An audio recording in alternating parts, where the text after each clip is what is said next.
روسیا یک ل روجلات ناوین به هزا خویا لشکری او به پولیتیکاین خوین هفسنگی و که اکتور که سرکت در دکه و پیش لسر ولاتین اروپایی جبری انرژی دخوازا باندور خود زیده بکن. لسر وی حول روسیا لانقره پایتخت ترکیه پانل که دساس کرن. د پانلی د پولیتیکای روسیای انرژی او پیوندین ویم به ترکیه راحت نرخاندن. درباره وان هر دو مجاران د سروکی انستیتویا لیکونین روسیای پروفسور دکتر صالح یلمازدا دیار کرن کو روسیا بقاس 500 میلیارد دلار زیاده تر گاز سروشتی دفروش ولاتین اروپایی. او دخوازه وی حجم زیاده بکه لوما دی ترکیه بکار بینه. به وی یکیزی دی دو armancan به دست بخه.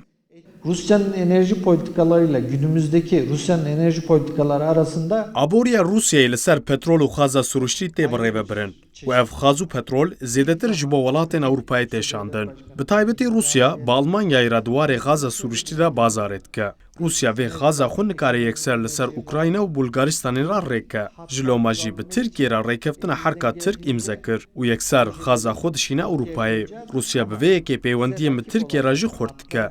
و باندورا خسر اروپای زیده دکه. د کنفرانسی د سروک ناوند استراتژی او پولیتیکاین انرژی ین ترکیه اوزان آکی انرژی درباره نفتی د آخفت او گوت لجان تایبتی لروجلات ناوین گلک دور هنکو دوار نفتی د هیچ نهاتنه دیتن او یک جوان دوران هریما کردستانیه کو هم bu valatın biyani hem ji bu Türkiye giringe.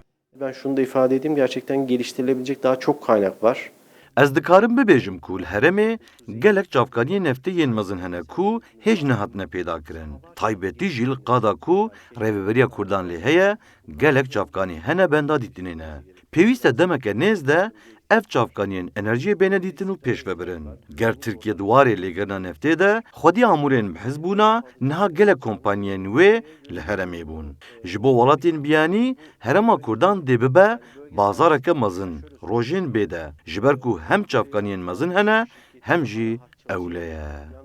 لگل وی که نونر بالیوز روسیایی انقره دکتر ایوان ستارادوب سوژی جو کردستان 24 را تایبت راگهاند کو کردستان و روسیا دوستین هفدو ین قدیمن او دوی روش آلوزیا لعراقی ده بیگمان کمپانیای نوانین انرژی زیدتر ده beri خو Kürdistanî. Tarihi olarak Rusya bir de halk olarak Kürtlerle Hûn dizanin ku dîrokê de peywendiyan Rusya û gelê Kurd gelek saxlem.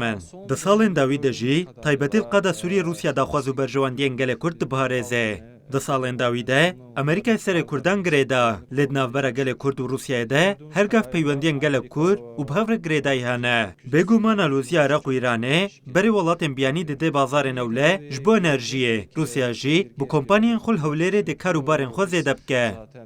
پسپورین بشتاری پانل بون آماجه پیکرین کو آلوزین لروجلات ناوین و دریا سپی رو ددن بری ولاتین اروپایی جدوار انرژی و نفتی ده بازارین اولم. جلو ماجی روژین دهاتو دن روسیا و کردستان دیببن رواسکه سرکین ولاتین اروپایی.